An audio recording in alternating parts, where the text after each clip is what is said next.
지금까지 아모스는 북이스라엘 백성들을 향하여 하나님의 심판의 말씀을 전하고 또 전하고 또 계속 전했습니다. 이 아모스를 통하여 선포된 하나님의 심판의 말씀에 이스라엘 백성들이 정말로 회개하지 않는다면 하나님께서는 직접 이스라엘을 만나시겠다라고 말씀하십니다. 이 하나님께서 직접 이스라엘을 만나는 여호와의 날은 이스라엘이 그토록 의지했던 모든 것이 사라지게 될 것입니다. 하나님 앞에 제사를 드리며 마음의 위로를 받았던 성전은 파괴되고 이스라엘이 그토록 의지했던 이스라엘 왕조는 무너지고 그토록 그들이 자랑했던 궁궐과 요새는 잿더미가 될 것입니다. 이 죄악이 가득했던 이 가나안 땅을 그들은 떠나게 될 것입니다. 하나님은 이스라엘을 다시 한번 광야로 이끄실 것입니다. 이런 하나님의 심판의 무서운 심판의 말씀에 이스라엘은 어떻게 반응했을까요? 그리고 이스라엘의 반응에 대하여 하나님은 어떻게 대응하셨을까요? 아모스 7장부터 9장까지는 5개의 환상을 통하여 이스라엘의 대응과 이스라엘의 대응에 대한 하나님의 응답이 기록되었습니다. 오늘 본문인 아모스 7장 1절부터 6절까지는 2개의 환상을 기록합니다. 바로 메뚜기의 환상과 불의 환상입니다. 먼저 이 메뚜기의 환상을 우리가 다 같이 읽어보겠습니다. 아모스 7장 1절에서 3절까지입니다. 천천히 함께 읽겠습니다. 시작. 주 여호와께서 내게 보이신 것이 이러하니라. 왕이 풀을 벤 후 풀이 다시 움돋기 시작할 때 주께서 메뚜기를 지으심에 메뚜기가 땅의 풀을 다 먹은지라. 내가 이르되 주 여호와여 청하건대 사하소서. 야곱이 미약하오니 어떻게 서리까 하매 여호와께서 이에 대하여 뜻을 돌이키셨으므로 이것이 이루어지지 아니하리라. 여호와께서 말씀하셨느니라. 아멘. 살아계신 하나님께서는 선지자 아모스를 에게 환상을 주셔서 천상에서 열린 하나님의 어전회의를 미리 보게 하셨습니다. 마치 영화 시사회를 보듯이 이스라엘을 향한 하나님의 심판을 아모스는 미리 보았습니다. 이 심판은 메뚜기의 심판이다라고 말합니다. 어마어마한 메뚜기떼가 이스라엘을 향하여 날아오고 있습니다. 아모스는 너무 놀라서 이렇게 외칩니다. 보라, 이 놀라운 메뚜기떼를 보라. 누군가가 이 메뚜기떼를 모으고 있습니다 라고 말합니다. 이 메뚜기의 재앙은 이스라엘 백성들에게 너무나 익숙합니다. 그 옛날 출애굽 당시에 하나님께서는 이스라엘의 원수 애굽에게 10가지 재앙을 내리셨습니다. 그 10가지 재앙 중에 하나가 바로 메뚜기 재앙입니다. 이스라엘의 원수에게 내렸던 그 메뚜기 재앙이 이번에는 이스라엘 땅에 임할 것입니다. 오늘 본문에서 강조하는 것은 왕이 풀을 벤 후라고 말합니다. 이 메뚜기 떼가 출몰하는 시기를 왕이 첫 번째 수확을 한 다음이다 라고 말하는 것입니다. 그 의미가 무엇인지는 제가 사무엘상 8장 15절을 읽어보겠습니다. 이 본문은 이스라엘 백성들이 사무엘에게 왕을 구합니다. 사무엘은 왕의 제도에 대하여 설명하면서 이렇게 경고합니다. 그가 또 너의 곡식과 포도원 소산의 11조를 거두며 자기의 관리와 신하들에게 줄 것이며. 왕의 제도의 문제점이 무엇인지에 대해 설명하면서 왕은 자기의 왕권을 유지하기 위하여 왕과 신하들을 위하여 이스라엘의 첫 번째 수확을 가져가게 될 것이다 라고 말합니다. 이 사무엘 시대 이후로 왕은 왕궁을 위하여, 이스라엘 왕조를 위하여, 왕과 그의 신하들을 위하여 첫 번째 수확을 거두어 갔습니다. 이렇게 왕이 첫 번째 수확을 거둬간 다음에 이스라엘의 일반 백성들은 수확이 시작되는 것입니다. 바로 그때 엄청난 양의 메뚜기 떼가 이 남아있는 작물을 먹어 치우기 시작합니다. 아모스 선지자는 남유다의 선지자입니다. 그는 북이스라엘 백성들이 이 메뚜기 떼의 공격으로 가뭄과 배고픔과 환난을 겪게 될 것을 알았습니다. 그는 하나님 앞에 무릎을 꿇고 간구합니다.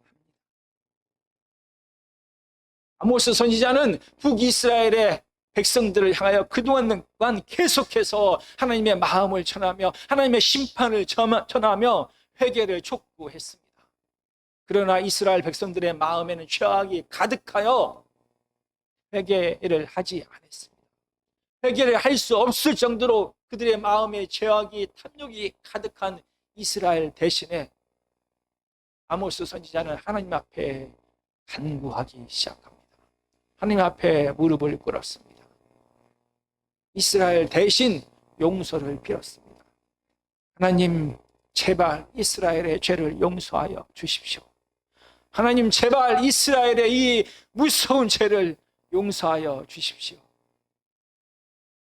이 메뚜기 떼가 남아있는 이 작물을 다 먹어 치우면 이 연약한 야곱과 같은 백성들은 어떻게 살아갑니까? 제발 용서하여 주십시오. 하나님께서는 놀랍게 아모스의 간구를 들으시고 이 메뚜기의 재앙을 멈추십니다. 그토록 미루다가 겨우 시작된 이 무서운 심판이 멈춰진 것입니다. 왜 하나님께서는 이 심판을 멈추신 것입니까? 하나님은 다시 한번 아모스를 부릅니다. 그리고 아모스는 마치 영화 시사회를 보는 것처럼 다시 이스라엘 땅에 임할 재앙을 미리 보게 됩니다. 7장 4절부터 6절까지입니다. 제가 읽어보겠습니다. 주 여호와께서 또 내게 보이신 것이 이러하니라. 주 여호와께서 명령하여 불로 징벌하게 하시니 불이 큰 바다를 삼키고 육지까지 삼키려 하는지라. 내가 이르되 주 여호와여 청하건대 그치소서. 야곱이 미약하오니 어떻게 서리까 하매 주 여호와께서 이에 대하여 뜻을 돌이켜 주 여호와께서 이르시되 이것도 이루지 아니하리라 하시니라. 이 두 번째 재앙은 첫 번째 재앙과 같은 구조로 되어 있습니다. 하나님께서 환상을 아모스에게 보이십니다. 그리고 아모스는 하나님 앞에 간구합니다. 하나님 앞에 중보 기도를 드립니다. 그리고 하나님은 이 심판을 멈추십니다. 이 순서로 기록되어 있습니다. 그러나 다른 것은 이번에는 메뚜기가 아닌 불의 재앙인 것입니다. 불의 재앙은 가뭄으로 해석할 수가 있습니다. 4월 늦은 비가 내리고 첫 번째 왕을 위한 수확이 끝난 다음에 가뭄이 온 이스라엘을 향하여 덮쳤습니다. 본문은 불이 큰 바다를 삼켰다라고 말합니다. 당시에 큰 바다는 깊은 바다로서 이 깊은 바다에서 육지에 필요한 모든 물이 공급된다라고 생각을 했습니다. 이 불이 이스라엘 땅에 임한 것입니다. 이스라엘 땅에 멈추었던 하나님의 심판이 다시 시작된 것입니다.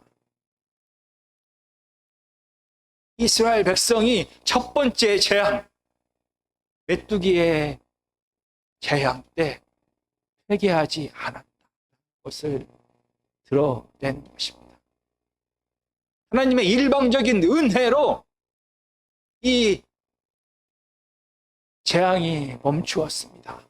그러나 온 이스라엘은 심각한 타격을 받았습니다. 그럼에도 불구하고 이스라엘은 회개하지 않았습니다. 그래서 이번에는 하나님께서 직접 움직이십니다.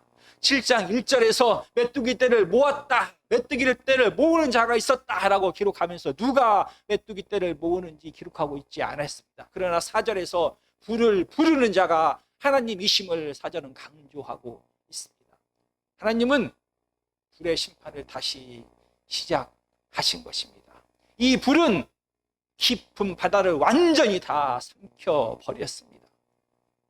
그리고 육지를 향하여 육지의 물을 삼키려고 덤벼들고 있습니다.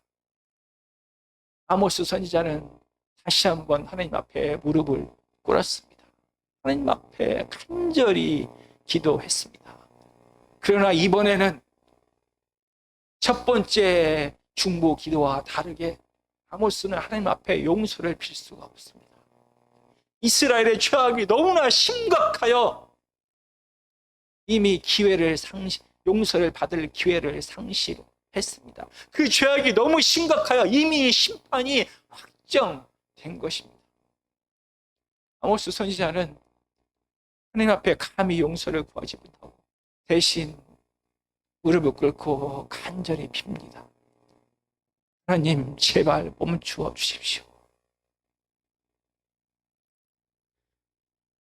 이 두 번째 불의 심판이 온 이스라엘을 덮쳐버리면 첫 번째 메뚜기 재앙에서 겨우 메뚜기 재앙이 멈춤을 통하여 겨우 남아있는 이 작물이 완전히 다 불타 사라져 버릴 것입니다. 이 연약한 야곱과 같은 백성들은 어떻게 살아갑니까? 하나님, 제발 이 재앙을 멈추어 주십시오. 아모스 선지자는 용서를 빌 수도 없고 앞에 제발 멈춰 달라고 간청합니다. 그런데 놀라운 일은 하나님께서 이번에도 이 재앙을 멈추십니다. 미루다 겨우 시작된 이 불의 재앙을 하나님은 멈춰 주십니다. 하나님의 종의 간구는 하나님의 마음을 움직이는 게 분명합니다. 그런데 미루다 겨우 시작된 이 재앙을 멈추신 진짜 이유가 무엇일까? 물론 의인의 간구는 하나님의 마음을 움직이는 게 분명합니다. 그런데 아모스는 오늘 본문을 기록하면서 의도적으로 이스라엘 백성을 미약한 야곱이다라고 2번이나 반복하고 있습니다. 아모스는 하나님을 야곱에서 이스라엘로 이름을 바꾸셨던 그 야복강 그때로 이끌어 갑니다.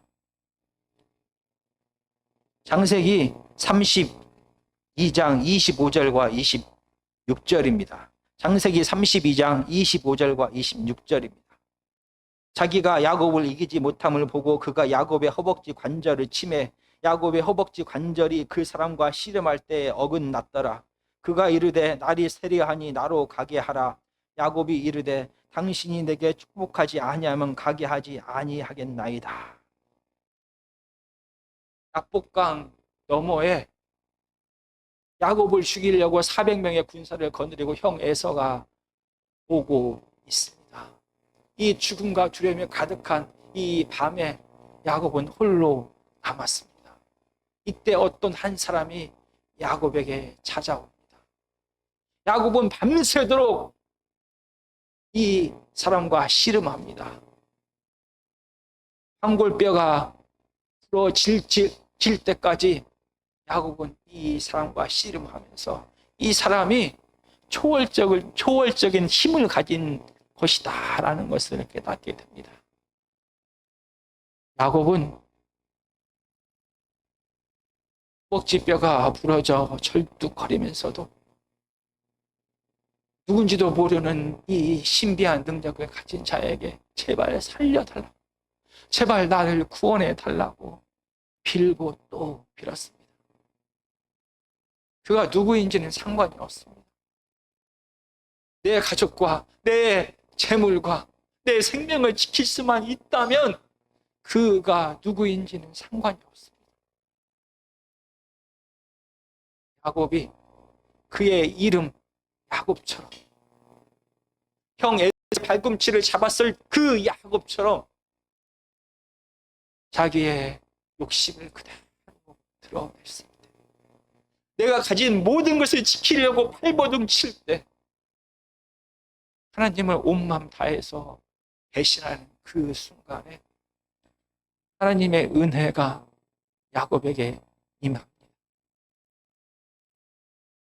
누군지 몰라서 배달렸던 그 자가 바로 하나님이셨습니다. 하나님은 야곱이 온 마음 다해서 야곱다울 때 그의 이름을 이스라엘로 바꾸십니다.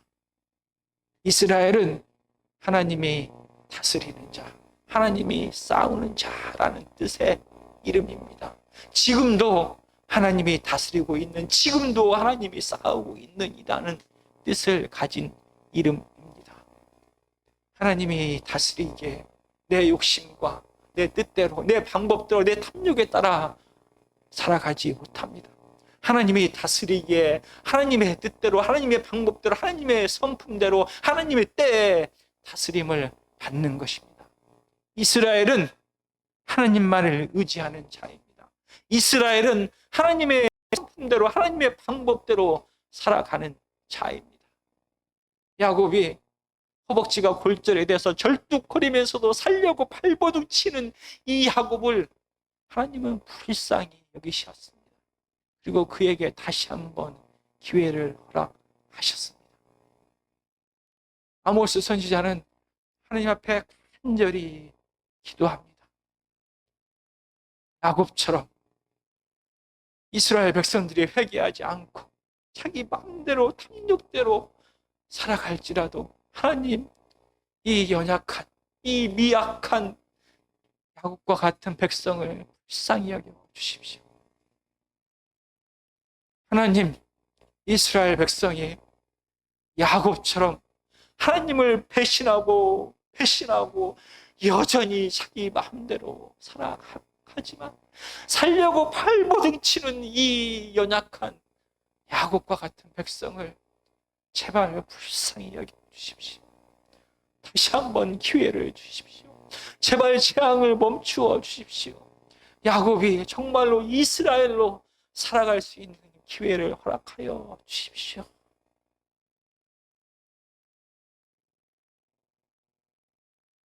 하나님은 이 아모스 선지자의 기도를 들으셨습니다. 아모스 선지자가 회개하지 않는 이스라엘을 대신하여 눈물로 회개하면서 제발 재앙을 멈춰 달라고 간구할 수 있었던 이유는 하나님의 자비하심 때문입니다. 아모스 선지자가 용서할 기회까지 상실한 상태에서 이 심판의 한가운데서 뻔뻔하게 당돌하게 제발 이 재앙을 멈춰 주십시오 라고 간구할 수 있었던 이유도 하나님의 자비하심 때문입니다. 하나님이 회개도 하지 않는 이스라엘을 뻔뻔하게 용서해 달라고, 뻔뻔하게 이 재앙을 멈춰 달라고 당돌한 이 아모스 선지자의 간구를 들으시고 미루다 시작된 이 재앙을 멈추신 이유도 하나님의 자비하심 때문입니다. 하나님은 이스라엘을 너무나 사랑하셨습니다.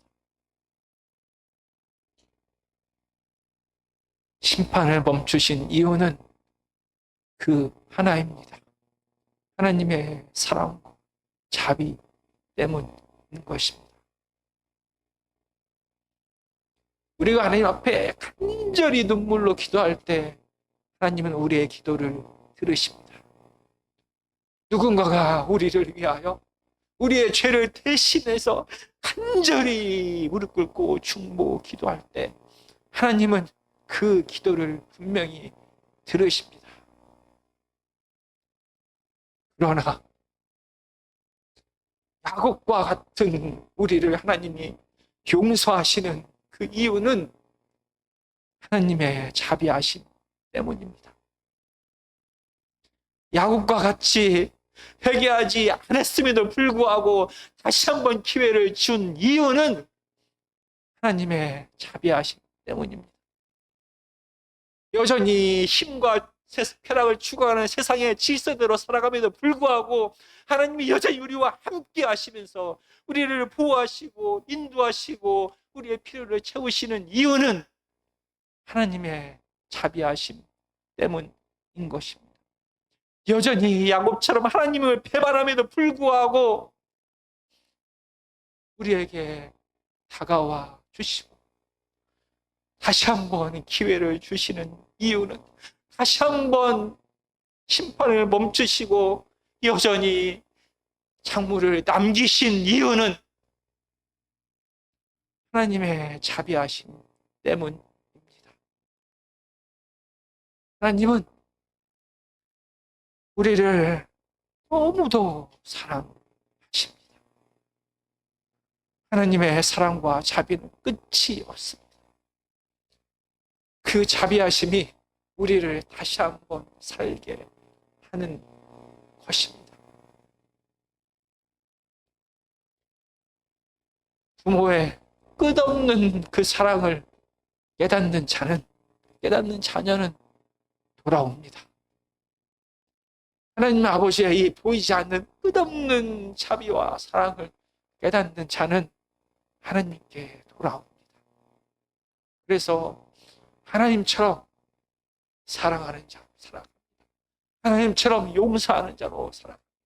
하나님처럼 인내하는 자로 살아갑니다. 하나님처럼 나누는 자로 살아가는 것입니다. 다시 한번 눈에 보이지 않지만 우리를 사랑하시는 아들까지 버리면서까지 우리를 사랑하시고 또 용서하시고 또 용서하시는 기회를 또 주시고 또 주시는 그 하나님의 사랑을 볼 수 있는, 깨달을 수 있는 저와 여러분이 되기를 간절히 축원합니다.